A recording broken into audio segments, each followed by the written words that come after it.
Hello friends, आज के इस वीडियो में हम लोग सीखेंगे कि चक्रवृद्धि ब्याज के सवालों को कैसे बनाते हैं।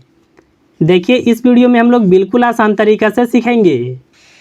देखिए, यहाँ पर सबसे पहला सवाल है 5,000 रुपये का 10% की दर से 2 वर्ष का चक्रवृद्धि ब्याज कितना होगा। देखिए, इसको हम लोग कैसे बनाएंगे। सबसे पहले देखिए, आपको लिखना है 5,000 को, और देखिए यहाँ पर दर कैसे है, यह देखिए 10% से है। देखिए, इसमें आपको एक बात समझना होगा, जो भी पैसा होता है वह देखिए 100% होता है। तो देखिए, पहले साल में निकालने के लिए इसके गुना में आपको लिखना होगा 10% दर है ना, तो पहले साल में देखिए बढ़ करके हो जाएगा 110%। अगर देखिए आपको 2 साल का निकालना होगा तो फिर से आपको इसके गुना में 110 को लिखना है। अगर देखिए आपको 3 साल का निकालना होता तो यहाँ पर गुना में फिर से 110 को लिखते हैं। अब देखिए इसको हल करना होगा। यहाँ पर देखिए लिखेंगे 5,000 को और गुना में 110 को। देखिए, प्रतिशत का चिन्ह जब हटेगा तो इसके बटा में लिखना होगा 100 को। देखिए, सेम इसी तरह से यही संख्या को यहाँ पर भी लिखना होगा। अब यहाँ पर संख्याओं को काटेंगे। यह 2 जीरो से यह 2 जीरो कट जाएगा, यह 2 जीरो से यह 2 जीरो कट जाएगा। अब देखिए 11 से गुना 11 में करेंगे तो यह होगा 121, और यहाँ पर देखिए गुना में है 50। अब देखिए यहाँ पर संख्याओं का गुना करना होगा। 5 से गुना 1 में करें, यह होगा 5। 5 से गुना 2 में करें, यह होगा 10 का 0, 1 होगा हासिल। 5 से गुना 1 में करें, यह होगा 5, 1 हासिल था तो यह होगा 6। इसके अंत में 0 है तो यहाँ पर 0 लगेगा। देखिए, यह चक्रवृद्धि ब्याज नहीं है, यह होगा मिश्र धन, यानी देखिए इसमें मूलधन भी शामिल होगा। तो चक्रवृद्धि ब्याज निकालेंगे कैसे। इसमें से देखिए हम लोग को 5,000 को माइनस करना होगा, यानी देखिए जो मूलधन है उसको घटाना होगा। अगर देखिए यहाँ पर आप माइनस करेंगे तो आपका आएगा 1,050। देखिए यह जो आया यह होगा 2 साल का चक्रवृद्धि ब्याज। तो देखिए इस तरह से ब्याज निकालना होता है। अब चलिए हम लोग सीखेंगे कि अगर इस तरह का सवाल आ गया 12,000 रुपये का 20% की दर से 1.5 वर्ष का चक्रवृद्धि ब्याज कितना होगा, इसको कैसे निकालेंगे। सबसे पहले देखिए 12,000 को लिखेंगे। इसके बाद देखिए 20% की दर है ना, लेकिन यहाँ पर समय देखिए 1.5 साल है। सबसे पहले देखिए आपको 1 साल का लिखना है। 1 साल का कैसे लिखेंगे, इसके गुना में लिखेंगे। अगर देखिए 20% का दर है तो यहाँ पर देखिए पहले साल में बढ़ करके यह हो जाएगा 120%। अब देखिए दूसरे साल में कैसे होगा, क्योंकि देखिए यहाँ पर 2 साल नहीं है, यहाँ पर 1.5 साल है, यानी देखिए आधा साल हो गया ना यह।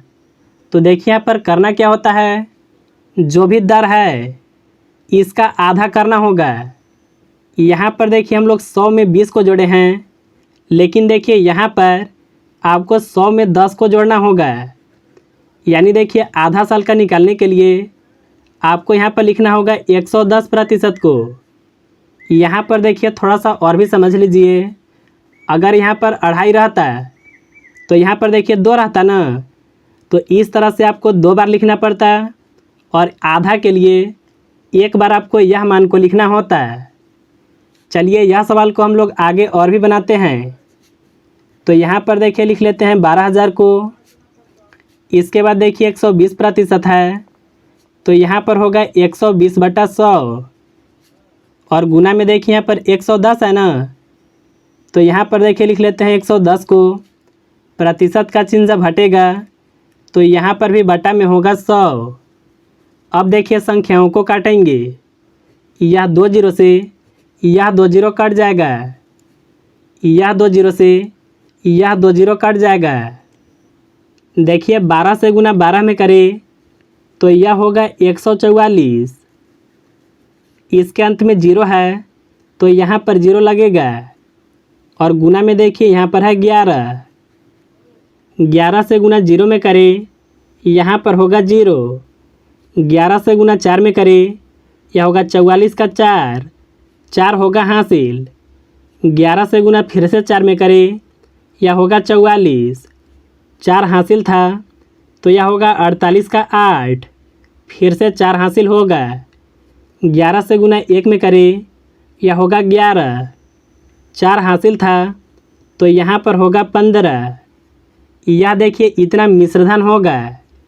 इसमें से अब आपको यहाँ पर मूलधन को माइनस करना होगा। यानी देखिए इसमें से हम लोग 12,000 को घटाएंगे तो देखिए घटाने पर आएगा 3,840। यानी देखिए इतना हो जाएगा चक्रवृद्धि ब्याज। अब चलिए हम लोग सीखेंगे कि अगर इस तरह का सवाल आ गया, इसमें देखिए दर कुछ इस तरह से है। सबसे पहले देखिए हम लोग सवाल को पढ़ लेते हैं।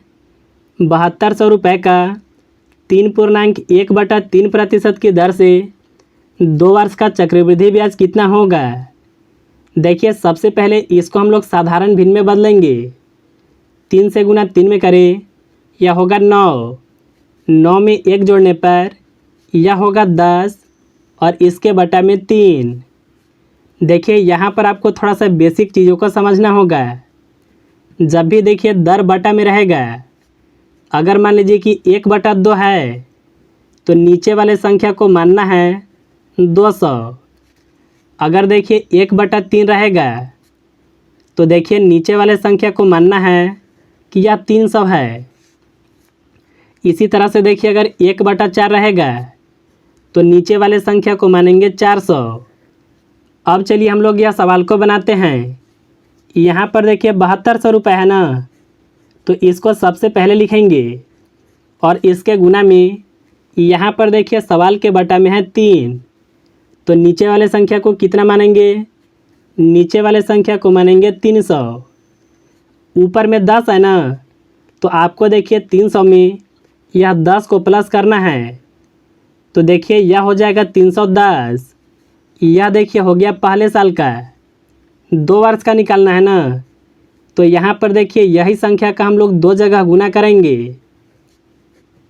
अब देखिए संख्याओं को काटना है।